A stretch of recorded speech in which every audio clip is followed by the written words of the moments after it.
Sa mga nagtatanong, nagko-comment, nag-PPM ng watch na to, ito na guys, gagawin ko nito ng review. Ilang araw ko na itong ginagamit ko to sa easy run, sa speed training, sa interval training, at sa long run. Ang pinakamabang takbo ko dito ay half marathon. Ito na siguro ang pangtapat ng Xiaomi sa lahat ng top of the line ng smartwatch at running watch. Itong Xiaomi Watch S4. So bakit ko nasabi yon? Tara, pag-usapan natin ito. Disclosure, itong watch na ito ay pinadala sa akin ng authorized sellers ng Xiaomi Watch S4 para i-test at gawa ng review. Pero hindi ako binabayaran para gamitin o gawa nito na review. At lahat ng sasabihin ko dito ay based sa experience ko. So bago natin simulan, baka pwede mo naman i-like yung video ko. Pa-subscribe na rin ako. Wala namang bayad to. Malaking tulong ito guys sa channel ko. Maraming salamat po sa inyo. So ganito guys yung kanyang box pahaba. Nabuksan ko nito guys. I-unbox ko lang sa inyo para malaman nyo kung ano ang laman ng box.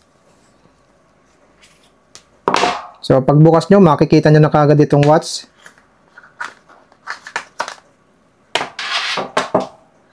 Tapos meron pang lagayan dito sa ilalim. So, nandito naman yung kanyang manual. Tapos, itong charger. So, tanggalin natin guys yung kanyang sticker. Meron din dito sa heart rate sensor. So, yung heart rate sensor pala niya guys ay pabilog. So, open na natin guys at ito yung ipipress natin. Hanggang sa lumabas yung Mi. Open na siya. So, naka-Hyper OS na to guys.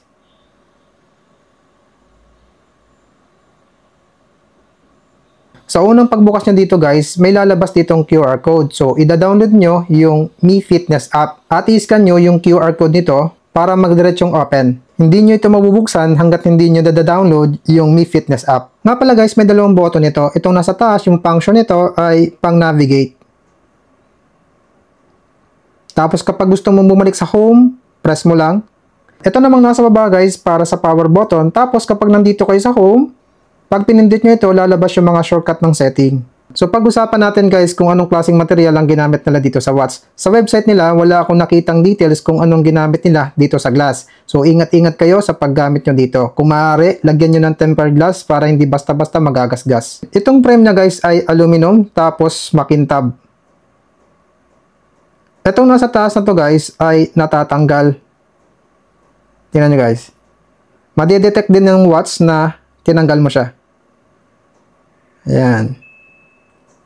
So, pwede kang bumili ng bezel din.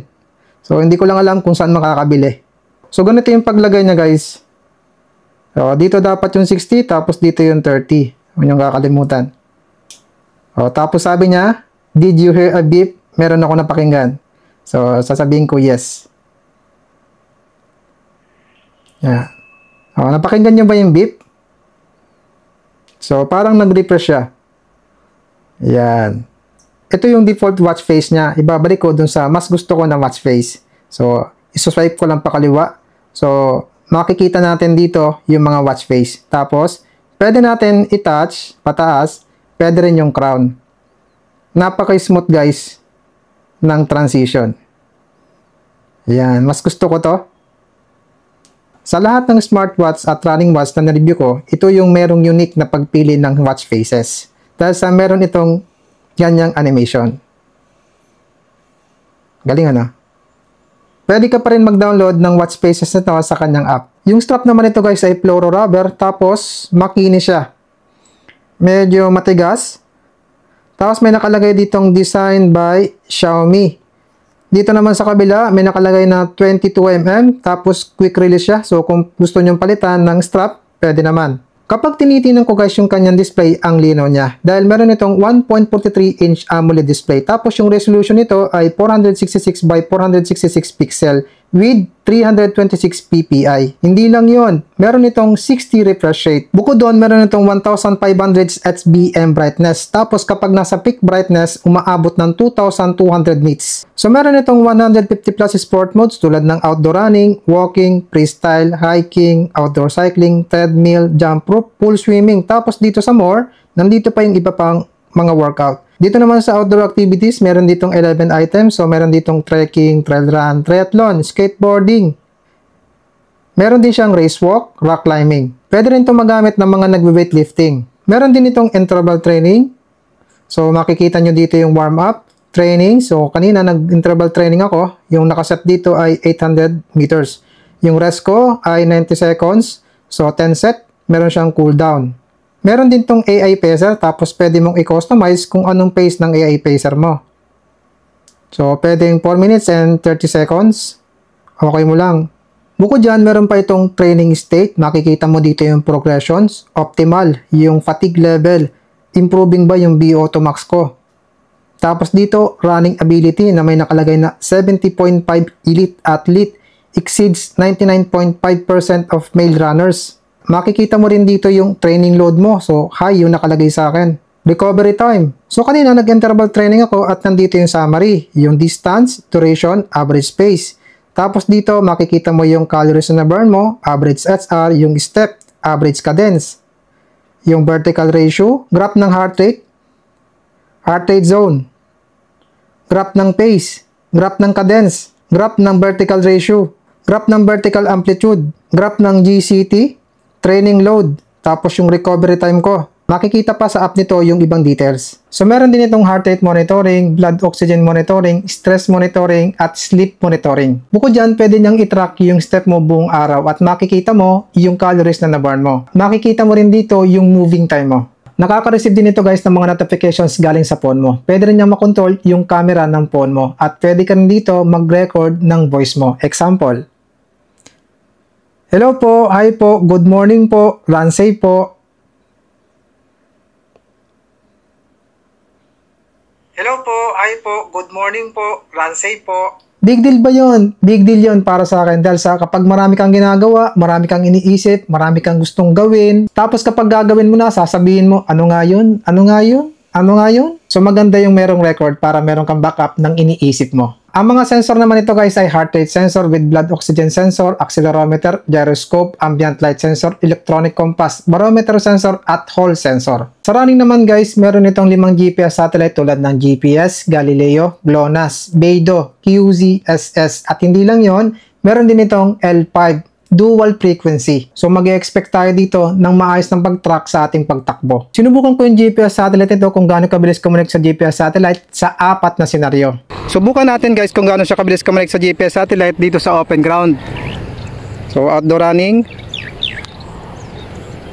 1, 2, 3, 4 seconds. Subukan naman natin guys kung gaano siya kabilis kumonek sa GPS satellite sa tabi ng building. Outdoor running. 1, 2, 3, 4, 5 seconds. Subukan naman natin guys kung gaano siya kabilis kumonek sa GPS satellite dito sa ilalim ng malaking puno. Outdoor running. 1, 2, 3, 4, 5, 6, 7, 8, 9 seconds. Subukan naman natin guys kung gaano siya kabilis kumonek sa GPS satellite habang naglalakad. Outdoor running.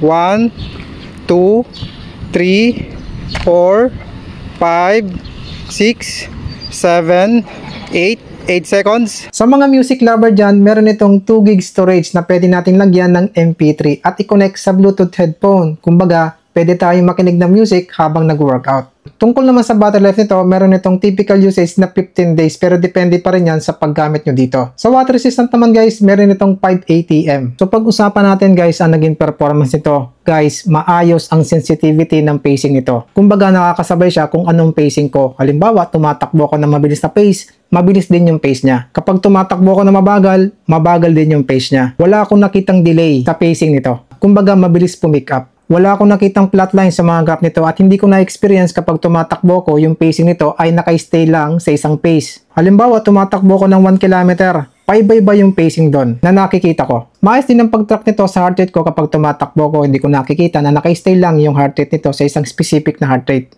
Kumbaga nakadepende kung ano ang takbo ko. Kung tumatakbo ako na mabilis, dahan-dahang umaakyat yung heart rate nito, tumataas. Kung bumabagal naman ako sa takbo, dahan-dahan din bumababa yung heart rate nito. Wala rin ako nakita ang mga flat lines sa mga graph nito. Sa battery life naman ito guys, kapag naka-standby mode ito, kapag hindi ko ginagamit, nasa lamesa ko lang, ang nababawas sa kanya sa 24 hours ay 45%. Makunat na din. Kapag ginamit ko naman sa takbo ng 10 km sa buwan, naka-rest to wake up lang ito, naka-off ang screen, walang music, 4% to 6% ang nababawas sa battery. Makunat na rin. Pero nung ginamit ko sa half marathon, naka-on ng screen, race to wake up, naka-on ng music, ang nabawas sa kanya ay 30% sa half marathon na takbo ko na yon, sub 2. So mabilis magbawas yung battery nito kapag naka-on yan lahat ng yan. Advice lang guys, kapag gagamitin nyo to sa marathon distance at ang target nyo ay 6 to 7 hours, dapat naka-rest to wake up lang ito, walang music at naka-screen off para tumagal. So pag-usapan natin guys ang nagustuhan ko sa watch na to at hindi ko nagustuhan. Unahin ko na sa nagustuhan ko. Unang-una, ang premium nitong tingnan. Ang linaw din ng kanyang display at ang liwanag. Kahit na maaraw na, hindi ako nahihirapan makita yung details ng takbo ko. Nagustuhan ko din yung pagiging smooth ng operating system nito. Nga pala guys, ang operating system nito ay HyperOS 2, kaya ang smooth niya. Kahit na winawagibas ko to na malakas kapag tumatakbo ako na mabilis, wala akong nakitang glitch o lag sa system nito. Nagustuhan ko din yung maayos na pag-track yung sensitivity ng pacing nito at heart rate. Sa mga takbo ko, nakakasabay ang pacing at yung heart rate. Nagustuhan ko din yung malaking storage nito na pwedeng lagyan ng MP3. So ibig sabihin kapag tumatakbo ko, pwede ako makinig ng music. Kumbaga, iwas inip. At nagustuhan ko din guys na meron itong on and off ng Bluetooth. So ibig sabihin kapag hindi mo ginagamit yung Bluetooth nito, pwede mong i-off. So makakatipid ka ng battery nito para tumagal. Ang hindi ko nagustuhan sa watch na to guys, ang bilis niyang magbawas ng battery kapag naka-keep on screen at naka-play yung music habang tumatakbo. Ang isa pang hindi ko nagustuhan sa watch na to guys ay wala siyang option kung halimbawa single band lang yung gagamitin mong GPS o dual band ba. Kumbaga kung gusto mong tipirin yung battery nito, gagamitin mo lang yung single band para tumagal yung battery. Wala siyang option na ganun. So ayan guys, ang masasabi ko sa watch na to, kung interested po kayo sa watch na to, ilalagay ko sa description ng link kung saan mabibili. Maraming salamat po sa panonood at run safe po.